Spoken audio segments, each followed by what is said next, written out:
የጉልበተኛ ዝቅተኛ ነዋሪው ጉልበተኛው እየተጫነው አይኖርም ዋናው ሰላም ነው ከሁሉም ነገር በላይ ሰላም ያስፈልጋል ስለዚህ ሁላችንም ወደ የሰላሙ ባለቤት ብንሆን እንደዚህ ሰው አሁን ልክ እንደዚህ እንደወጣው ሁሉ ጊዜም ለሰላሙ ዘብ ቢቆም የተሻለ ነው ብዬ አስባለሁ ሰላም እንፈልጋለን በጣም ሰላም እንፈልጋለን ከምንም ነገር በላይ መንግስትም የራሱ መውሰድ ያለበትን ነገር ወስዶ ሌላውም ቢሆን እንደዚሁ ሌላ በዱር በጫካ የሚኖሩትም ቢሆን ለሰላሙ ባለቤት መሆን መቻል አለባቸው ምናልባት አላማ ይዞ ይወጣል አላማውን ስቶ ይወጣል ብዙ ጥያቄዎች እንዳሉ ይታወቃል የማንነት ጥያቄ አለ የባንዲራ ጥያቄ አለ የብዙ ጥያቄ አለ የወሰን ማስመለስ ጥያቄ አለ ይሄ ጥያቄ መፈታት አለበት ብለው አላማ አንግበው ይወጡ አሉ ምናልባት እነሱን ተንተርሶ ደግሞ ጫካ ወጥቶ የሚዘርፍ ህብረተሰብ የሚያስቀይ ደግሞ አለ ስለዚህ እነሱ እኛ የነሱ መደበቂያ ነን የሌቦች ስለዚህ ሁሉንም መንግስትም ማድረግ ያለበትን ነገር አድርጎ ምናልባት ብዙ ነገር ተደርጎ እንትን ላይል ይችላል ይሄን ሰላም ለማስመለስ እኛም አለን እኛም ቆመን መንግስትም ከጎናችን ቆሞ ሌላውንም ህብረተሰብ ባንድ ላይ አድርጎ ሰላማችን ብናስመልስ ደስ ይለናል እኛ መሮናል ሰላም ያስፈልገናል ከምንም ነገር በላይ ማለት ነው ወጣን ከሀገር መስራት መቻል አለብን ገበያው ለን መግባት መቻል አለብን ምናልባት ሀብታሙ ከሀገር ለቆ ወጥቶ ሊሆን ይችላል ደሃው ማህበረሰብና ዝቅተኛው ማህበረሰብ ግን እየተጎዳ ነው ያለ ስለዚህ ይሄንን ለማስቀረት መንግስትም ዝቅ ብሎ ወርዶ ህብረተሰቡን መጠየቅ መቻል መረዳት መቻል አለበት ሌላው በጫካ ያለው ወንድም እህትም ቢሆን ማስተዋል መቻል አለበት ስሜ መቶ አለቃ ደጋረገ ፈንቴ ይባላል የመጣሁት ከጣና ክፍለ ከተማ ነው ወደዚህ ሰላማዊ ሰልፍ የወጣንበት ዋነኛ ምክንያት ሰላም በእጅጉ አስፈላጊ ስለሆነ የኑሮ ውድነቱ ጣራ ላይ ስለወጣ በሰላም ወጥተን መግባት ስላልቻል እና ልጆቻችን ትምህርት ቤት ወጥተው በሰላም ተምሮ መመለስ ስላልቻሉ ይሄ ነገር መቆም እንዳለበት ከሁለቱም ወገን ስምምነት ተደርሶ መቆም እንዳለበት ለማስገንዘብ ነው የወጣነው እኔ እንዳንድ የጦር መኮንን ግጭት በከፍተኛ ደረጃ ህዝቡ እንደሚጎዳ አውቃለሁ ነገር ግን ምንድነው ነገሮች ሁሉ የፈለገውን ያክል ጊዜ ወስደው በውጊያ ላይ ቢቆዩም በመጨረሻ የሚፈቱት በድርድር ነው በጠረጴዛ ዙሪያ ነው ስለዚህ ሁለቱም ወገኖች በቀናነት መንግስትም ያስተላለፈውን ጥሪ ተቀብለው ጫካ ያሉ ወንድሞቻችን በአንድ ላይ በመሆን ለህዝቡ ሲባል አንድ እርምጃ የሰላም እርምጃ መውሰድ አለባቸው በያምናለሁ ወይዘሮ ማዛ ፍቅሩ ከፋሲሎ ክፍለ ከተማ እኛ እንደ ባህር ዳር ከተማ በተለይ እኔ እንደ ፋሲሎ ክፍለ ከተማ ማለት የምፈልገው ነገር ምንድነው ወንድሞቻችን ወንድምና ወንድም ስለሆነ ያለው ግጭት ይሄ በሰላማዊ መንገድ ተፈቶ የተተሰጣቸውን ጥሪ ተግባራዊ በማድረግ ወደ ወንድሞቻቸው ወደ ማህበረሰቡ ተቀላቅለው ሰላም እንዲመጣ በተለይኛ ሴቶች እናቶች ሰላም እንፈልጋለን ልጆቻችን እንዲማሩ እንፈልጋለን በቀጣይም ደግሞ ሀገራችን በሰላምና በልማት ሁሉም ነገር የተስተካከለ ሆኖ በሰላም እንድንኖር ጥሪ ተደርጎላቸው ያሉ ወንድሞቻችን ገብተው ከኛው ጋር እኩል አብረን እንድንኖር ጥሬን በዚሁ መንገድ ማስተላልፋለሁ ሰላም ለሁላችን ማስፈላጊ ነው ሰላም ለልማት አስፈላጊ ነው ሰላም በህይወት እንድንኖር እግዚአብሔር የሰጠን ሰላማችንን ህይወታችንን ደግሞ በሰላማዊ መንገድ እንድናስቀጥል እግዚአብሔርም ተጨምሮበት ሰላም እንዲመጣ ምኞቴ ነው ስሜ ደስታው ያረጋል ይባላል የበላይ ዘለቀ ክፍለ ከተማ ነዋሪ ነኝ ግጭቱ ከጀመረበት ጀምሮ እስካሁን የደረሰውን ችግር እንዳንድ ወጣት ነው የተገነዘብኩት ኢኮኖሚካሊ ማህበራዊና ፖለቲካዊ ኪሳራ ደርሶብናል ግጭቱ ከተከሰተ ለአንድ አመት ከ9 ወር ገደማ ሆኖታል ስለዚህ የባህር ዳር አጠቃላይ የነበራት የኢኮኖሚ እንቅስቃሴ በተግባር እንደሚታየው በጣም ተፋዟል ትምህርት ቤቶችም በየወረዳዎች በባህር ዳር ዙሪያምና በሌሎች ያሉ ትምህርት ቤቶች ዝግ ስለሆኑ ያው የወደፊት ሀገር ተረካቢው ወጣት ትምህርት ያገኝ አይደለምና በእኔ እንዳንድ ወጣት ይህ ግጭት ያደረሰብን ነገር አይተን ተረድተን መሬት ላይ ያለውን ነገር ተረድተን ከግጭቱ ምን አተረፍነ ብሎ ማንኛውም ሰው የራሱን ሚዛን ወስዶ ይሄን ግጭት በሰላም ተነጋግሮ ለመፍታት እያንዳንዱ ህብረተሰብ የራሱን ድርሻ መወጣት አለበት ያስባል ተደርግ ዘመቻ ተሶማሊያ ዘመቻ ጀምሬ ይሄን ግጭት አቃለሁ ተግጭት ምንም አይገኝም 300,000 ሚሊሻ በመስራቁ ክፍል ሄዶ አልቆ መጨረሻው ዙሪያ ጠረጴዛ ነው የፈተው አሁንም ጎዳን በልማት ተጎዳን በህዝብ ተጎዳን ዛሬ ይቻገር ወጣቱን ጉልበቱን ተፈልገው ነበር የጥይት አረር በላው እና የጦርነት ጥቅም የለውም ጎዳን ተጎዳን ክልላችን ገደል ነው ስለዚህ መንግስት የዘረጋው እጁ በጣም ሰፊ ነው መከላከያችን ዛሬ ከየት ነው የመጣ? ተኛው ጉያ የወጣ ነው። ለምን ያልቃል? አለቀ። ስበሳችን ተጋደልን፣ ተባላን። ጥቅም የለውም። ለወደፊቱ ያለፈው አለፈ። ለወደፊቱ የምንፈልገው እኛ ሰላምን ነው። መንግስት በዘረጋው እጁ እነሱም የወጡ ልጆች ይግቡ፣ ይመለሱ። የጥይት አረራ ይብላን። ወጣቱ አይለቅ፣ መሬት ራቁቷን አትቅር። መንገድ ዘግተን ነው እንዴ ለአማራ ነጣ የምንወጣ? ትምህርት ቤት አውድመን ነው እንዴ አማራ ነጣ የምንወጣ? ወጣት ልጆች ሳይማሩ ሲቀሩ ነው እንዴ አማራ ነጣ የሚወጣ? እንዴት ሆኖ ነው ነጣ የሚወጣ? እየተዘረፈ እየተገደለ ነው እንዴ ነጣ የሚወጣ አማራ? አይደለም። የአማራ ትግል እንደዚህ አይደለም። የአማራ ትግል በዙሪያ ጠረጴዛ ነው። የአማራ ትግል ምንጊዜም ይገነፍላል። ምንጊዜም ባሳለፍኩት እድሜ ይገነፍላል። የሚመልሰው ሰላም ነው እና እነዚህንም ልጆች ያገኘናቸውን ሁሉ ብንመክራቸው ባናስፈራራቸው ይገባሉ። የኛው ፍጥሮች ናቸው። ስሜ ሙሉሻ በቀለ እባላለሁ። የመጣው በላ ዘለቀ ነው። ግጭቱ ከተጀመረ ጀምሮ ሰላም የለም። ትምህርት ቤት መውደም፣ ከዛ በተረፈ ልጆቻችን መንጓለል፣ ሰው ወጥቶ አይገባም። ባሎቻችን ለምሳ ሄደው ለቁርስ ሄደው ለምሳ አይመጡም። ይሄ ግጭት ሁሉን ነው የበደለው፣ አገሩን ነው የበደለው። ከዛ በተረፈ ደግሞ የኑሮ ጣራ መንካት፣ ከዛ በተረፈ ደግሞ እንደገና ደግሞ እልቂቱ ወንድምና ወንድማማች ነው የሚያልቅ። ከሌላ ከውጭ ሀገር አይመጣም። ከዚህ እርስ በርሳችን ነው ያለ መግባባት ነው። ለሰው ልጅ መሰረታዊ ፍላጎቱ 3 ነው ይባላል። ምግብ፣ መጠለያና ልብስ። ለኔ 4 ነው። እንዲሁም አንደኛው ሰላም ነው። ሰላም ካለ መልበስ አለ። ሰላም ካለ አገር መምራት፣ አገር ማስተዳደር፣ ወደፊት መሻገር፣ የፈለግንበት ቦታ መድረስ መቻል አለ።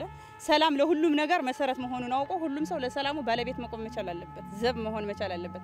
በጣም ሰልችቶናል። የሰለቸን ምክንያት ምንድነው? እኛ ምናልባት እዚህ ክልል ከተማ ላይ ስላለን ምናልባት ሰላም ልንመስል እንችላለን። በገጠሩ የሚኖር ቤተሰቦቻችንና አባቶቻችን ግን ተንገላተዋል።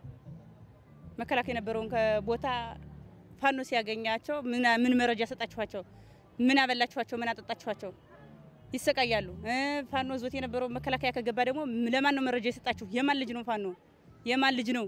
ስለዚህ እናትና አባቶቻችን በጣም ተሰቃይተዋል። ከምንም ነገር በላይ የገበሬ ማህበረሰቡ ከምንም ነገር በላይ ስቃይ ላይ ነው ያለው። ስለዚህ ለዚህ ስቃይ ለማስቆም ሰላም ከምንም ነገር በላይ አስፈላጊ ነው። ሰላም ልንሆን ይገባል። በቃ ሁሉንም በስምምነት መፍታት ነው የሚቻል ከሆነ በድርድር እንዲፈታ ነው የምፈልገው እኔ በቃ። ምክንያቱም እነሱን ተንተርሶ ህብረተሰቡን እነሱ አለንልህ ቆምንልህ ላሉት ህብረተሰብና ማህበረሰብ እነሱን ተንተርሶ የገባው ሌባና ወንበዴ ህዝቡን በለው። የመንግስትን የሰላም ጥሪ በአትኩሮት እየተመለከትነው ነው፣ የምንደግፈውም ነው። ግን ምንድነው አንድ ሰው ብቻ ሰላም ስላለ የሚሆን ስላልሆነ ከጓሮ ከጫካ ያሉት ወንድሞቻችን ይሄን ሁኔታ ተገንዝበው መጥተው ለሰላሙ አንድ ድጋፍ ሆነው ሰላሙ እንዲጸና እንፈልጋለን። የነበረው ሰቆቃ ቀላል የሚባል አይደለም። እኔ ባልገልጸውም ሁሉም በአደባባይ የሚያውቀው ነው። ይሄ ሰቆቃ ለምሳሌ አሁን የመምህራኖች ግድያ፣ የአባቶች ለእንትን ሂደው የተንበርክከው የተገደሉት፣ በየቦታው የሚደረገው ግድያ ከየቦታው ካለው ግድያ የባሰ እጥፍ ሆኖ ስለመጣ ከጠብ ምንም ስላልተገኘ ማህበረሰቡ ሁለት ጫና ነው ያለበት። ይሄ ግልጽ ነው፣ የአደባባይ ሚስጥር ነው። ምክንያቱም በዚህኛው መንገድ ቢሆን ሌላ ችግር ነው፣ በዚህኛው መንገድ ቢሆን ሌላ ችግር ነው። ግን መሆን ያለበት አቻችሎ ማህበረሰቡን መጠየቅ ያለበትን ጥያቄ የጋራ አድርጎ በመጠየቅና መፍትሄ እንዲመጣ ማድረግ ወንድሞቻችንን በጫካ ያሉ እህቶቻችንን፣ ሴቶችም አሉ ወንዶች ብቻ አይደሉም፣ እነሱም በጋራ መጥተው ስለ ሰላም እንዲሰብኩ ማድረግ የማህበረሰቡን ግዴታ ነው። የሁላችንም የጋራ ግዴታችን መሆኑን በ100% እንተማመንበታለን። ሰላም ለልማቱ ብቻ ሳይሆን ለአጠቃላይ ነገር ዋናው ወሳኙ ሰላም ነው። በአሁኑ ሰዓት በተለያየ ምክንያት ተጓተው የነበሩ የልማት ስራዎች እየቀጠሉ ነው፣ እየተጠናቀቁም ነው። ስለዚህ ይበልጥ ደግሞ ሰላም ቢሆንና ከዛኛው ወገንም ያለው ኃይል ቢጨመርልን አገራችን ወይም ክልላችን የበለጠ ይለማል ብዬ አስባለሁ። መንግስት አሁን እያካሄደ ያለው ጥሩ ነው። ሰላማዊ ጥሪን እያቀረበ ነው። ካሁን ብቻ ሳይሆን ከተጀመረ ጀምሮ ሰላማዊ ጥሪን እያቀረበ ነው። ይሄ ደግሞ ጥሩ ጅማሮ አለ። ብዙዎቹ በሰላም ገብተው ከመንግስት ጋር ሆነው ወደ ሰላም እየተነጋገሩ መንግስትንም እያገዙ የአካባቢውን ማህበረሰብም እያረጋጉ ያሉ ኃይሎች አሉ። ስለዚህ አሁንም ይሄ ጅማሮ እንዲቀጥልና እስከ መጨረሻው ድረስ ክልላችን ብሎም ሀገራችን የሰላም ቀጠና ሆና ወደ ልማት የምንዞርበት ጊዜ እንዲኖር እኔ እንዳንድ ወጣት ይሄንን መልእክት አስተላልፋለሁ። ልማቱ ጥሩ ነው፣ በጥሩ መንገድ እየሄደ ነው ያለው። ልማት ብቻውን ተገቢ ስላልሆነ የለማውም ልማት ደግሞ ነገ ጠፊ እንዳይሆን ሁላችንም በጋራ መስራት አለብን ብዬ ነው ማምነው። በተለይ ስፔሻሊ ህፃናቶች በትምህርት ገበታቸው ላይ ቢቀመጡ የኛ ልጆች እንዳጋጣሚ እንደ ባህር ዳር ከተማ እየተማሩ ነው። ግን የሚስኪኑ የገበሬው አርሶ የሚያበላን የሚያጠጣን ከብት አድልቦ ሳይበላው ቂቤ ማር አዘጋጅቶ ሳይበላው ለኛ ያመጣ የሚያበራን ገበሬው ማህበረሰብ በአሁኑ ሰዓት ያለበትን ችግር እናውቀዋለን። ስለዚህ ለገጠሩ ማህበረሰብ ሳይማር ላስተማር ማህበረሰብ እንድረስለት ነው ጥሬንም ማስተላልፈው። ሰላም እንዲመጣ ሁላችንም እኔም አንተም ማንኛችንም ግዴታችንን መወጣት አለብን። በቃ በበኩላችን ልናደርግ የምንችለውን ስለ ሰላም መስበክ በቃ ከሰላም የበለጠ ምንም ነገር ስለሌለ አባቶችን በየቤተ ክርስቲያኑ መስጊድ ላይ የሚያሉ ሸሆች በአጠቃላይ ልጆቻችንን ከቤቴ ጀምሬ ከጎረቤት በድር ከድር በቀበሌ ምክክር እያደረግን ወደ ሰላም መምጣት አለብን የሚል ነው አቋሜ። ሁሉ ጎበዝ ነኝ፣ ሁሉ ዳኛ ነኝ፣ ሁሉ ባለስልጣን ነኝ ነው የሚል ግን እነዛ ሆኖ አንድ የሚያስተካክል ሰው አላየንም። ራስ ወዳዱ ነው ህዝቡ ሲያልቀር ምናየው ያለነ ምን አለበት? እርቅ እኮ ማንንም አይጎዳም። መደራደር እኮ መስማማት እኮ ምንም ማለት አይደለም። ስትስማማ እኮ ብዙ ነገር ታገኛለህ። ከርቅ ብዙ ነገር ይገኛል እኮ። እኛ የምንፈልገው አሁን ሰላም ሆኖ ወተን ገብተን ሰርተን ምን በላበት ልጆቻችን ትምህርት ቤት የሚማሩበት አገር የሚለማበት ነው ሚናፍቀንኛ።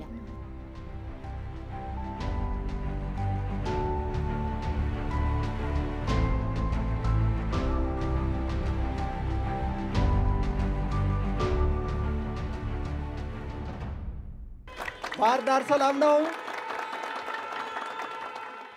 በዛሬው ዕለት ሰላምን በመደገፍ ልማትን በመደገፍ ጸረ ሰላምና ጽንፈኝነትን በማውገዝ የከተማ አስተዳደሩ በጠራው የሰልፍ ድጋፍ ላይ ስለተገኛችሁ በራሴና በከተማ አስተዳደሩ ስም ከልብ አመሰግናለሁ። እንኳን ደህና መጣችሁ። ሁላችንም እንደምናውቀው ሀገራችን ኢትዮጵያ በዓለም ላይ ያሉ ከሚባሉ ቀደምት የስልጣኔ ባለቤት የሆነች ሀገር ናት። ኢትዮጵያ ክብሯንና ነፃነቷን ጠብቃ የኖረች ለዓለም ጥቁር ሕዝቦች ተምሳሌት የሆነች ታፍራና ተከብራ የኖረች እኛም የዛሬው ትውልድ አባቶቻችን ታሪክ በኢትዮጵያዊነታችን አንገታችን ቀና አድርገን እንድንኖር ኩሩ ኢትዮጵያውያን እንድንሆን አስችለውናል። ይሁንም እንጂ በዚህ አጋጣሚ ለመላው የኛ ትውልድ የዚህ ትውልድ ማስተላለፍ የምፈልገው በአባቶቻችን ታሪክ መኖር ብቻ ሳይሆን ከኛ የሚጠበቀው የአባቶቻችን ታሪክ ማስጠበቅ ልክ እንደ አባቶቻችን ደግሞ ታሪክ መስራት ይጠበቅብናል። ከዚህ አኳያ የአማራ ሕዝብ በኢትዮጵያ የሀገር ምስረታ ውስጥ ትልቅ ቦታ ያለው ሕዝብ ነው። ይሁንም እንጂ ኢትዮጵያን ለማዳከም ኢትዮጵያውያን እርስ በርሳችን እንዳንተማመን ለማድረግ ጠላቶቻችን በጦር ሜዳ ሲሸነፉ በሴራ ግን እኛ ኢትዮጵያውያን አንድ እንዳንሆን አንዳችን ሌላችን በጥርጣሬ እንድንመለካከት የተዛባ ትርክት በመካከላችን በመርጨት እንዳንተማመን ለማድረግ ተሰርቶብናል። በተለይ ደግሞ አማራውን ሌሎች ኢትዮጵያውያን የኢትዮጵያ ብሔር ብሔረሰቦች በልዩ መንገድ በዳይ ያስመስለው በተዛባ ታሪክ ወንድም ኢትዮጵያውያን ብሔር ብሔረሰቦች እንዲመለከቱን አድርገዋል። አማራው በተለይ በህወሓት ሰራሹ የኢህአዴግ ዘመን በዘር ጥላቻ በዘር እና በጎሳ እሳቤ በመመራት አማራን እንደ በዳይ የመመልከትና የመገፋት ሁኔታዎች ታይተውበት የነበረ ሁኔታ እንደነበር እናስታውሳለን። በዚህ መርዘኛና ዘረኛ አስተሳሰብ እና ድርጊት መላው ኢትዮጵያውያን የተጎዱ ቢሆንም በተለይ ደግሞ አማራው ጉዳቱን ከፍ ባለ ደረጃ ማስተናገዱ የሚታወስ ነው። ያገዛዙን በደል መሸከም ያቃተው የኢትዮጵያ ሕዝብ ስርዓቱን ፊት ለፊት ታግሏል። በራሱና በድርጅቱ ውስጥ በሚገኙ አመራሮችም ጭምር አሁን ያለንበትን ለውጥ መጎናጸፍ ችለናል። በመሆኑም በወቅቱ የክልሉ ሕዝብና የክልሉ መንግስት ለውጡን በመደገፍ የኢትዮጵያ መጻኢ ዕድል ወደፊት የተሻለ እንዲሆን ለማድረግ በጋራ ቆመናል፣ በጋራም ታግለናል። የአማራን ሕዝብ ጥያቄዎችም በጋራ ለመታገል ተስማምተን ቀጥለናል። የአማራ ሕዝብ ጥያቄዎችም በዚህ ወቅት በአግባቡ የተለዩ መላው የአማራ ሕዝብ የተግባባባቸው መላው የአማራ መሪዎች እና የፓርቲ አመራሮች የተግባቡባቸው እነዚህ ጥያቄዎች መልስ እንዲያገኙም ትግል እያደረጉ የመጡባቸው በሌላ መልኩ ደግሞ መላው ኢትዮጵያውያንና አሁን የብልጽግና ፓርቲ ባለቤት ሆኖ የአማራን ሕዝብ ጥያቄዎች ምላሽ እንዲሰጥ ለማድረግ የሚያስችል ስር ነቀል ትግል ለማድረግ ጥረት ሲደረግ ቆይቷል። የአማራን ሕዝብ ጥያቄ ዋናው ባለቤቱ የራሱ የአማራ ሕዝብ ነው። የአማራ ሕዝብ ጥያቄ የአማራ ሕዝብን የሚመራው የአማራ ክልል መንግስት ባለቤት ሆኖ የሚያስመልሰው ጥያቄ ነው። የአማራ ሕዝብ ጥያቄ እንደ ሌሎች ኢትዮጵያውያን ሁሉ የኢትዮጵያ ሕዝብና የኢትዮጵያ መንግስት ባለቤት ሆኖ የሚመልሰው ጥያቄ ነው። የአማራን ጥያቄዎች ለማስመለስ መልስ እንዲያገኙ ለማድረግ የአማራ ነፃ አውጪ አያስፈልገንም። አማራ ራሱን ነፃ ያወጣል። አማራ በመሪው መንግስት መልሱን ያገኛል። አማራ በኢትዮጵያውያን ማዕቀፍ ውስጥ ሆኖ ጥያቄዎቹን የሚያስመልስ ህዝብ ሆኖ ሳለ ለውጡን ተከትሎ የአማራን ህዝብ ጥያቄዎች ሽፋን በማድረግ እኛ የአማራ ክልል ህዝብ በተለይም የባህር ዳር ከተማ ባለፉት ጊዜያት ቀውስ ውስጥ ገብተን ቆይተናል። በዚህ ቀውስ መጠነ ሰፊ ጉዳቶችን አስተናግደናል። በተለይም ደግሞ የአማራን ህዝብ ጥያቄ አስመልሳለሁ በሚል ሽፋን ወደ ጦርነት ከተገባ በኋላ ይህ በጽንፈኛ አስተሳሰብ የሚመራው ኃይል በፈጠረው ግጭትና ጦርነት ክልላችንና ከተማችን ሰብአዊ፣ ኢኮኖሚያዊ፣ ማህበራዊ ጉዳት ደርሶበታል። ሰው ሞቷል፣ ሀብት ንብረት ወድሟል፣ ተዘርፏል። የዳበረውና የቆየው የአማራ ማህበራዊ እሴት ብጥስጥሱ እንዲወጣ ተደርጓል። ይህ ጸረ ሰላም ኃይል ከአማራ እናት ከአማራ ማህፀን የተፈጠረ ሆኖ ሳለ አማራውን ነፃ አወጣለሁ ብሎ ነፍጥ አንግቦ እንደወጣው ሁሉ ነገር ግን የአማራን ልጅ መልሶ ወንድሙን ይገላል። ለአማራ መብት ክብርና ጥቅም ቁም ያለው ይላል። የሃይማኖት አባትን በአሰቃቂ ሁኔታ ይገላል። የሀገር ሽማግሌን አንበርክኮ የሀገር ሽማግሌን ይገላል። ሰውን በማገት ገንዘብ የሚሰበስብ ኃይል ሆኗል። አገር ሰላም ብለው በሚማሩ ህፃናት ላይ ቦምብና ፈንጅ የሚያፈነዳ ጸረ ሰላምና የሽብርተኛ ኃይል ሆኗል። የአማራን ልጆች እንዳይማሩ በማድረግ ለ2 ዓመት ያህል ከትምህርት ገበታ ከፍተኛ ቁጥር ያላቸው ተማሪዎች ከትምህርት እንዲርቁ አድርጓል። በ21ኛው ክፍለ ዘመን ማህይምነትን በአማራ ህዝብ ላይ ያወጀ ህፃናት ከትምህርት ርቀው በአንዳንድ ማህበራዊ ሚዲያዎች እንደምንመለከተው ጠበንጃ አንጋች ሊያደርጋቸው ያስባል።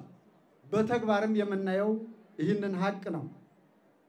ስለዚህ ይሄ ብቻ ሳይበቃው የህዝቡ መገልገያ ተቋማት እንዲወድሙ ያደርጋል። በህዝባችን ላይ በዚህ ሰዓትና ጊዜ ተዘርዝሮ የማያልቅ በደል ደርሶበታል። በወቅቱ አርሶ አደሩ ዘር ማዳበሪያ አግኝቶ ሰብል እንዳይዘራ ያደርጋል። ወደ ገበያ ወጥቶ ማህበራዊ ሁኔታውን እንዳይከውን ያደርጋል። ስለዚህ በዛሬው ዕለት የዚህ ሰልፍ ዋነኛ ዓላማ እንደዚህ አይነት ጸረ ሰላም እንቅስቃሴዎች በክልላችን በከተማችን በምንም አይነት መንገድ አያስፈልጉንም። እኛም ያስፈልገን ሰላም ነው የሚለውን መልእክት ለማስተላለፍ ነው። ከምንም በላይ የዚህ ጨካኝ ኃይል አረመኔያዊ ድርጊት የተገለጸባቸውን የደጋዳሞትን የሜጫን በጅምላ የተጨፈጨፉ ወንድሞቻችን እህቶቻችን ስንመለከት ምን ያህል ክፉና አረመኔያዊ ተግባር ውስጥ የገባ ኃይል ከጉያችን እንዳለ ለመመልከት ያስችለናል። በመሆኑም ይህንን ቡድን የአማራን ሕዝብ ጥያቄ ለማስመለስ የሚያስችል አስተሳሰቡም ብቃቱም ቁመናውም የሌለ በመሆኑ ይልቁንስ የአማራን ሕዝብ ለሌላ ተጨማሪ ስቃይ መከራና ሰቆቃ የዳረገ መሆኑን ከልብ ልንገነዘበው ይገባል። ኢትዮጵያና የአማራ ጠላቶች ጉዳይ አስፈጻሚነት የተሸጋገረ የራሳችን ልጅ ግን የራሳችን ጠላት የሆነ መሆኑን መላው ሕዝባችን ሊገነዘበው ይገባል። የአማራን ሕዝብ ጥያቄ ለመመለስ ነፍጥ አንግቦ ጫካ መውጣት አያስፈልገንም። የአማራን ሕዝብ ጥያቄዎች ለመፍታት እንደ ሀገር በሀገራዊ ምክክር ኮሚሽን የአማራን ሕዝብ ጥያቄዎች የአማራ ሕዝብ መክሮ ዘክሮ ለኢትዮጵያ ሕዝብ ይዞ ቀርቧል። በዚህ መድረክ መላው የኢትዮጵያ ሕዝብ የራሱንም ችግሮች የአማራን ሕዝብ ጥያቄዎችም በአግባቡ ይመልሳል ብለን ተስፋ እናደርጋለን። ለዚህም በጽናት እንታገላለን። የአማራን ሕዝብ ጥያቄ በሰላማዊ መንገድ በውይይት ነው መፈታት ያለበት ብለንም እናምናለን። ይህንን ጉዞ ማጠናክረን እንቀጥላለን። የአማራ ብሔራዊ ክልላዊ መንግስት አሁንም ቢሆን እነዚህ ነፍጥ አንግበው ጫካ የገቡ ኃይሎች በሰላማዊ መንገድ ወደ ሰላም ወደ ቤተሰቦቻቸው መጥተው ካስፈለጋቸውም በሰላማዊ መንገድ ፖለቲካዊ ትግሉን ማካሄድ የሚችሉበትን እድል ፈጥሯል። የሰላም ጥሪ በተደጋጋሚ ተደርጓል። የሰላም ጥሪውን ተቀብለው የገቡ እንዳሉ ሁሉ የሰላም ጥሪውን ባለመቀበል አሻፈረ ብለው እስካሁንም ጫካ ውስጥ ያሉ በተለመደው ክፉ ድርጊታቸው የቀጠሉ ብዙ ናቸው። ስለዚህ እነዚህ ኃይሎች አሁንም ጊዜው አልመሸም፣ ለሰላም መቼም ቢሆን ጊዜ አይመሽምና የመንግስትን ጥሪ ተቀብለው እንዲመጡ በዚሁ አጋጣሚ ለመግለጽ እፈልጋለሁ። በመጨረሻም በክልል ደረጃ የሰላም ካውንስል ተቋቁሟል። በተቋቋመው የሰላም ካውንስል የመንግስት የሰላም ጥረት ተጠናክሮ ይቀጥላል። ይህንን የሰላም ጥረት የሚደግፉ ኃይሎች ሁሉ ከነዚህ አካላት ጋር መንግስት ለመነጋገር የሚችልበትን እድል ሊፈጥሩ እንደሚገባ በዚሁ በድጋሜ ለመግለጽ እፈልጋለሁ። ስለዚህ ዛሬም ነገም የመንግስት የሰላም እጆች እንደተዘረጉ እና ለሰላም ያለውን ቁርጠኝነት ደጋግሞ የሚገልጽበት ሁኔታ ስላለ ይህንኑ ለማረጋገጥ ይፈልጋለሁ። በመሆኑም ሰላም የሁሉም ነገር መሰረት ነው። ፍጥረታት ሁሉ ሰላምን አብዝተው ይፈልጋሉ። ስለዚህ ሰላማችን በጋራ ልንጠብቅ ይገባል። ሰላማችን የሚያሳጣን በጋራ ማውገዝ ይገባናል። ህዝብ በራሱ የሰላሙ ባለቤት ሊሆን ይገባል። በሌሎች ላይ የደረሰው ጉዳት ወደኛ እንዳይደርስ ለሰላም ያለንን ድርሻ ከፍ ማድረግ ይገባናል። አሁን ባለው ሁኔታ የከተማችን ሰላም በጋራ ለመጠበቅ የምናደርገው ጥረት በእጅጉ ትልቅ ተስፋ የሚሰጥ ነው። ባህር ዳር አሁን ሰላም ናት። ከተማችን ሰላም ብቻ ሳትሆን የልማት ከተማ ናት። ስለሆነም እኛ የባህር ዳር ከተማ ነዋሪዎች ከዚህ በኋላ ሰላም እንጂ ከዚህ በኋላ ልማት እንጂ ከዚህ በኋላ የጦርነት ወይም የጥይት ድምፅ የምናዳምጥበት ከተማ የለንም። ይህንን ለሚያደርጉት ሁሉ ደግሞ ዛሬ መልእክት አስተላልፈናል። መልእክታችንም ሰላማችን አትንኩ፣ ልማታችን አትንኩ የሚል ስለሆነ ሁላችንም ይህንን አጠናክረን እንድንቀጥል ይህንን ላደረጋችሁ ሁሉ ከፍ ያለ ምስጋናዬን ለማቅረብ እፈልጋለሁ።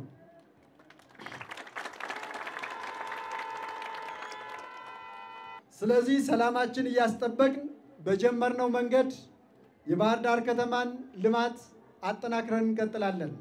እኛ የባህር ዳር ከተማ አመራሮች፣ የክልሉ መንግስት አመራሮች፣ የፌዴራል መንግስት አመራሮች የባህር ዳር ከተማንና የክልሉን ሕዝብ ሰላም ለማስጠበቅ ሌት ተቀን እየሰራን እንገኛለን። የክልላችን መሪዎች ሌት ተቀን ይሰራሉ። የከተማ አስተዳደሩ መሪዎች ሌት ተቀን ይሰራሉ። እነዚህን መሪዎች መደገፍ የዕለቱ አንዱ ትልቁ መልእክት ስለሆነ ለመሪዎቻችን ክብር እንሰጣለን በሚል የባህር ዳር ከተማ ሕዝብ ዛሬ ከፌዴራል እስከ ክልል ያሉ መሪዎችን ክብር ሰጥቷል። ለሰጣችሁት ክብር ደግሞ ከልብ አመሰግናችኋለሁ። በዚሁ አጋጣሚ ማስተላለፍ የምንፈልገው መልእክት የባህር ዳር ከተማ ልማት ገና በትንሹ ጀምረነዋል። በትንሹ በጀመርነው ልማት የከተማችን ሕዝብ ከጎናችን ተሰልፏል። የከተማችን ወጣት ከጎናችን ተሰልፏል። የጀመርነው ልማት ዳር መድረሱ የማይቀር ጉዳይ ነው። አሁን የጀመርናቸው ሰፋፊ ፕሮጀክቶች ከዚህም በተጨማሪ ትልልቅ ፕሮጀክቶችን አልመን የምንሰራበትን ጊዜ አቅደን ተነስተናል። ስለዚህ ልማቱ ቀጣይ እንዲሆን የባህር ዳር ከተማ ሕዝብ ከጎናችን ተሰልፎ በጉልበቱ፣ በእውቀቱ፣ በገንዘቡ እያደረገው ላለው አስተዋጽኦ በዚሁ አጋጣሚ በከተማ አስተዳደሩ ስም ከልብ ላመሰግን እፈልጋለሁ።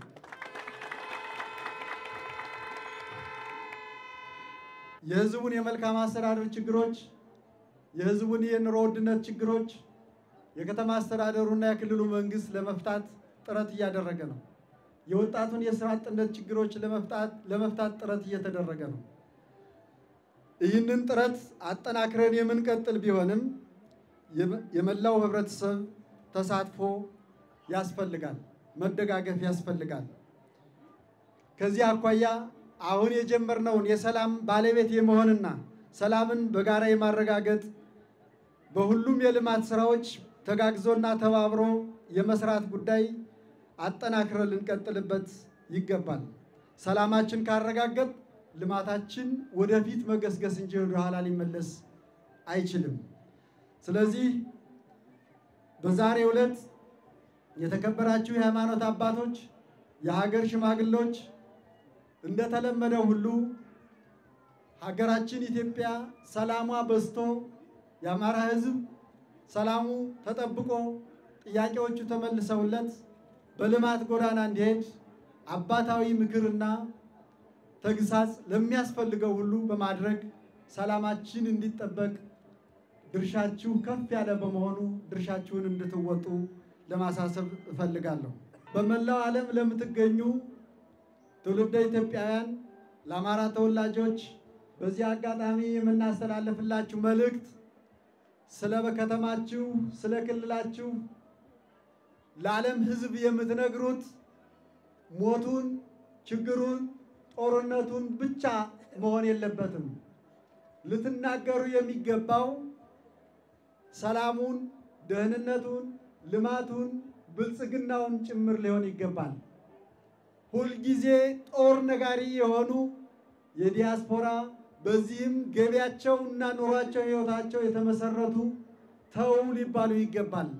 የከተማችን መልካም ስም የዓለም የቱሪስት መዳረሻ እና የኢንቨስትመንት መናገሻ የሆነችውን ከተማ ላልሆነ ነዋይ ብላችሁ የከተማችን ስም ከማጥፋት እንድትቆጠቡ በዚህ አጋጣሚ መልእክት እናስተላልፍላችኋለን። ለዚህ ሰላም ያበቃን የጸጥታ ኃይላችን፣ መላው ህዝባችን ጸጥታ ኃይላችን እየሞተን ሰላምን የሚያረጋግጥ ነው። ለጸጥታ ኃይላችን በየደረጃው ለሚገኘው ማስተላለፍ የምንፈልገው የባህር ዳር ህዝብ ከእናንተ ጎን ነው። ከዚህ በኋላ ብቻችሁን አትሞቱም። ከዚህ በኋላ የባህር ዳር ህዝብ፣ የባህር ዳር ወጣት ከእናንተ ጎን ነው። ሰላሙን የሚነካበትን ሁሉ ያወግዛል፣ ይታገላል፣ ይፋለማል። ስለዚህ ትናንትም እንዳደረጋችሁት ሁሉ ዛሬም ነገም ተግታችሁ ህዝባችሁን እና ሰላሙን እንድታስጠብቁ ኃላፊነታችሁንም በአግባቡ እንድትወጡ በዚሁ አጋጣሚ ከዚህ በፊትም ለነበራችሁ ክብር ሁሉ እናመሰግናችኋለን። በርቱ እንላለን። የክልላችን ርዕሰ መስተዳድር ክቡር አቶ አረጋ ከበደ፣ የፌዴራል አመራሮቻችን እና የክልሉ አስተባባሪ ኮሚቴ የአማራን ህዝብ መብትና ጥቅም ለማስጠበቅ ሌት ተቀን 24 ሰዓት ቆመው የሚሰሩ ትጉህ መሪዎች ናቸው። በዛሬው ዕለት ለባህር ዳር ከተማ ህዝብ የባህር ዳር ከተማ ህዝብ ልዩ ክብር በመስጠት ለመሪዎቻችን እውቅና እና ክብር ስለሰጣችሁ እያመሰገኑ የባህር ዳር ህዝብ ያቀረበላቸውን ክብር በዚሁ አጋጣሚ እኔም እንዲደርሳቸው መልእክቱን አስተላልፋለሁ። የሚፈርስ ክልል የሚፈርስ ከተማ የለም። አማራ አንድ ነው። አንድ ሁነን ክብራችን ታሪካችን አስጠብቀን ኢትዮጵያዊነታችን አጽንተን ለኢትዮጵያ ዋልታና ማገር ሆነን እንቀጥላለን። ፈጣሪ ኢትዮጵያንና ህዝቦቿን ይባርክና ይጠብቅልን። አመሰግናለሁ።